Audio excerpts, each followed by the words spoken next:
Well, it's a rainy Sunday afternoon here in Graceville, and I have certainly noticed that Sunday afternoon tends to be a time my breath shortens, and sometimes I can be a little anxious. And I think it's in preparation for the week ahead. I'm starting to think about what I need to do, how I can be prepared, and probably the best thing I can do is deepen my breath and settle in. So, this sequence is specific for shortened breathing, tightened diaphragm, and anxiety. Okay, the main thing we need to do is to open up the diaphragm. So the diaphragm is situated at the base of your lungs and it runs through the centre of your body in a cross-section way. So if you feel around one side and feel for the lower ribs, then you'll basically be at the diaphragm. So a useful thing to start with is to press your fingertips up underneath the rib cage.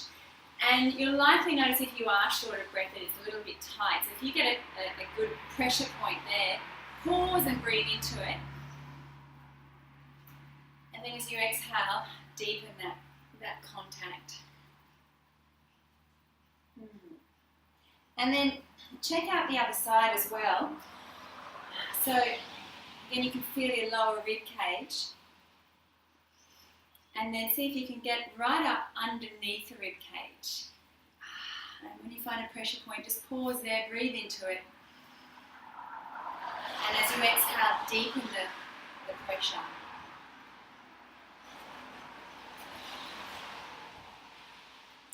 Okay, now you've contacted the sensations, just free it up. So as you open one side, visualize the diaphragm is coming down as you inhale, so the volume of air is displacing the diaphragm down into the belly. And then as you exhale, you can counter that by drawing up through the pelvic floor and the deep belly. That'll give you the stability to go a little bit further. So as you inhale again, splay open the diaphragm, visualize it spreading out and down.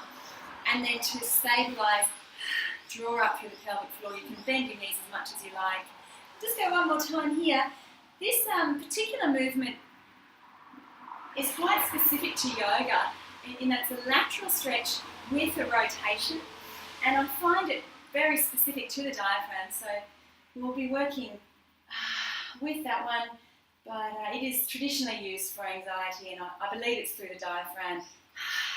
Then through a biofeedback mechanism, the diaphragm is connected to the vagus nerve, which has an influence on bringing the mind, settling the brain, the whole nervous system in fact, into a state of resting and digesting. That's your parasympathetic response. So let's check the other side. Again, as you inhale, splay open the lower ribs, visualize and feel the diaphragm moving down. And then as you exhale, draw on up through the base. And a couple more breaths, focusing on the lateral stretch and the rotation, while staying really grounded, stable, anchored in your lower body.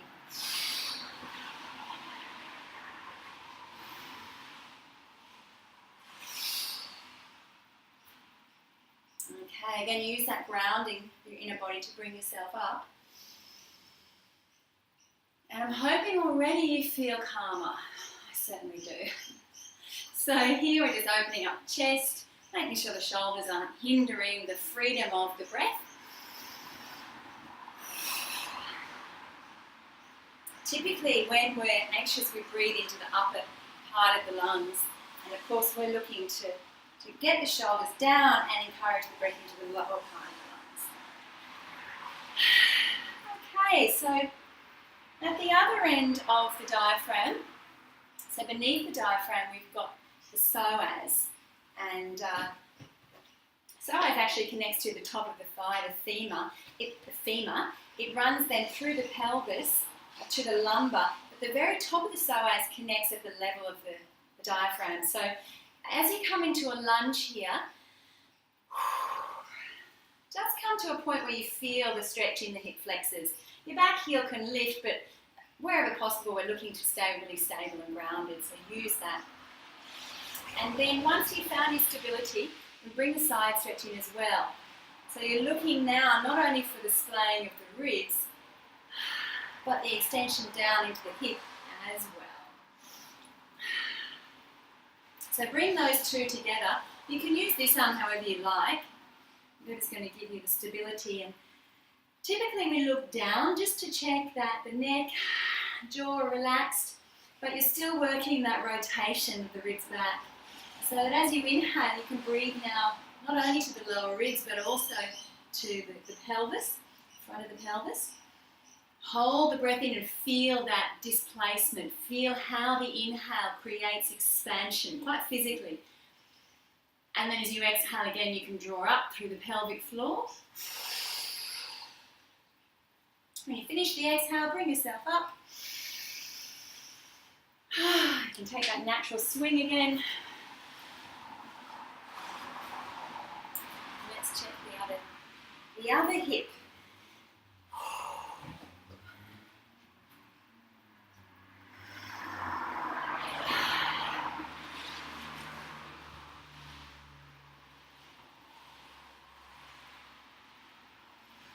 So you're looking for both areas of stretch.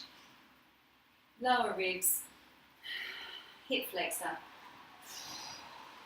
and then the breath to both of those.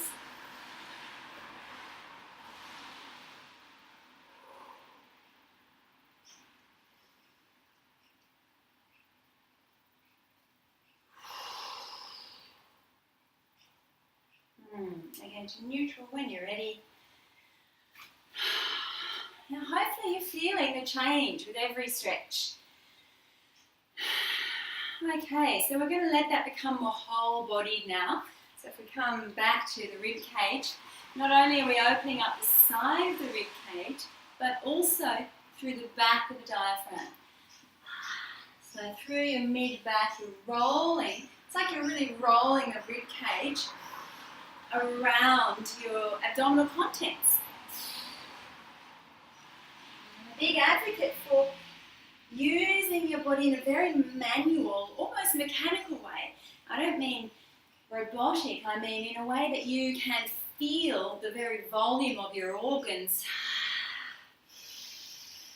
the very mobilizing of your ribs over your stomach, your spleen, your liver, even your kidneys. You can change directions when you're ready. And I'm also a fan of natural movement. So that is, go with your body.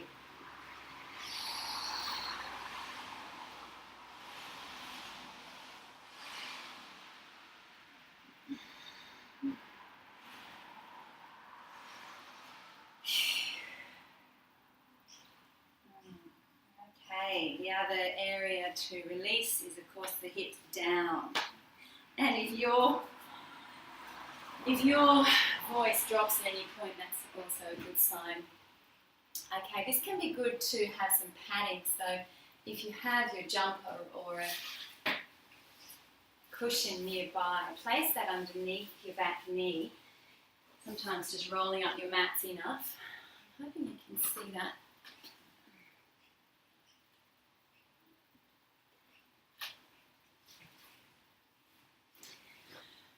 And so having released the hip flexor, it feels good to let the release flood right down and out of the foot. So to let that happen, bring a stretch into your quad. These muscles can be a little stubborn, so if you can give it a shake, that's often a useful way to just soothe that tension.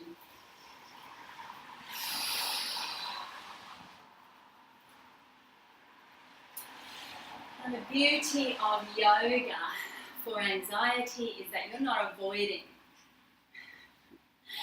So where alcohol, antidepressants, any other substance, even food, will be taking you away from whatever you're feeling.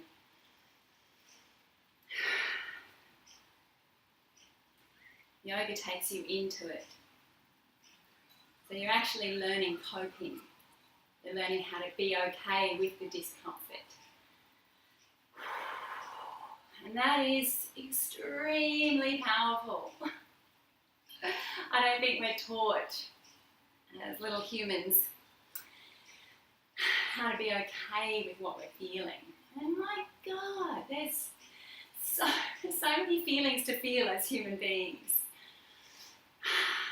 So rather than pulling away from it, be okay to be in it. And the simplest way, the most direct way to do this is to get into your body.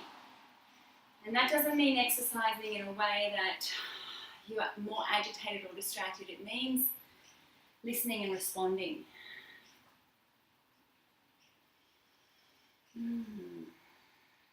So, as I mentioned, the quad can be quite stubborn. It's useful to just move in and out as you need to.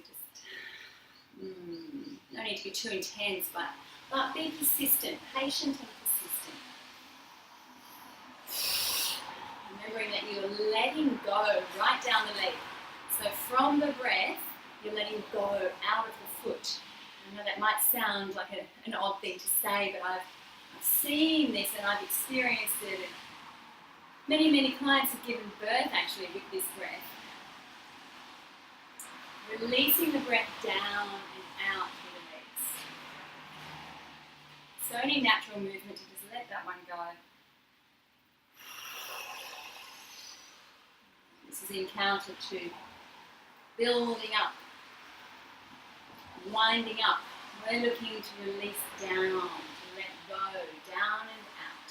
Wind down.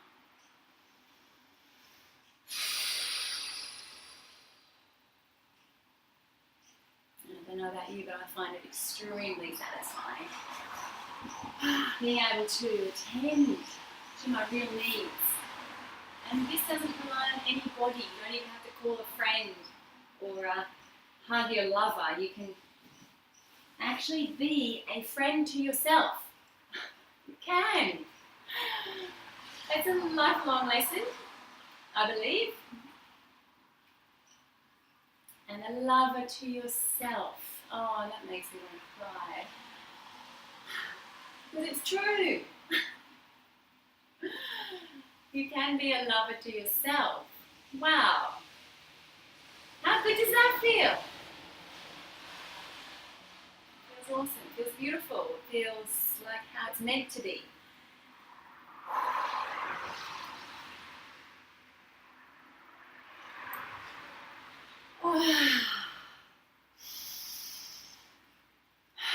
So let's quieten into the sensation.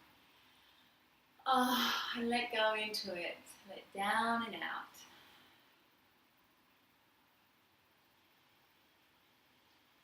You might be able to hear the rain. First time in a long time here in Brisbane.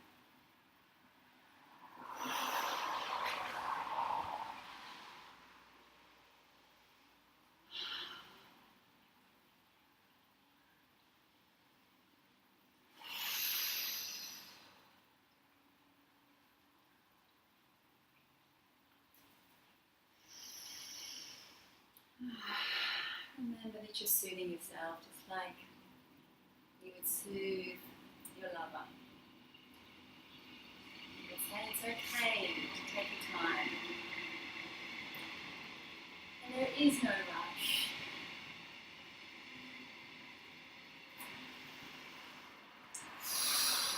And your only job right now is to let go. It's your primary focus, your primary goal. Everything else is a distant second place.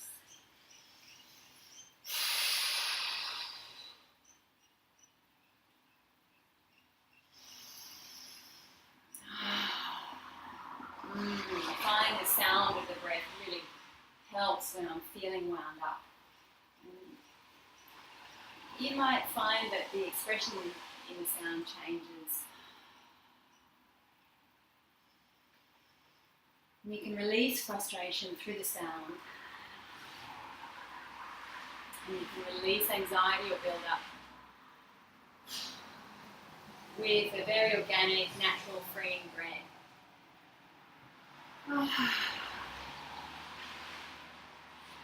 How did we forget this stuff? How did we forget it? That makes me sad too. How do we become so civilized that we forgot? Thankfully, it's entirely within our control, entirely within our capacity as individuals, whole and complete unto ourselves, autonomous, to reclaim our ability to really genuinely care, to listen, to see ourselves as we are, to hear ourselves as we are.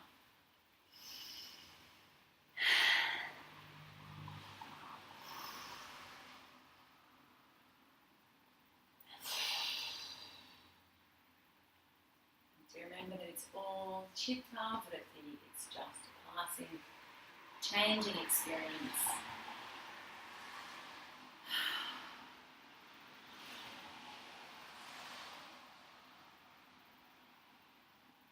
And beneath the surface fluctuations, whatever your experience of it may be,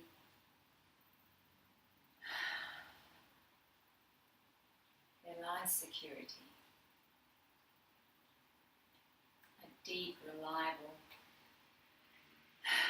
unchanging, unaffected, lasting security.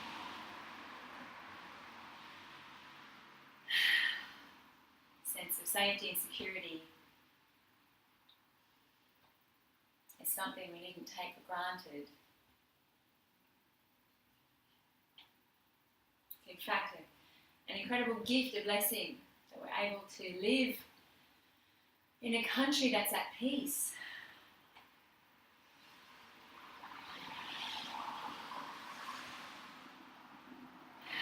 And let go of anxiety. You can let it go.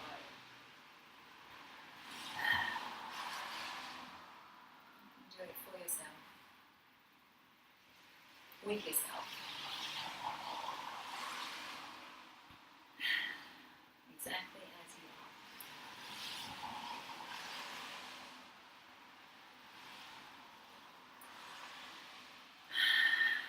This is Body Whispering with Alexis Dennehy. Thank you for hearing me. Thank you for seeing me. Thank you for letting me do what I believe I do best. Be well. Namaste.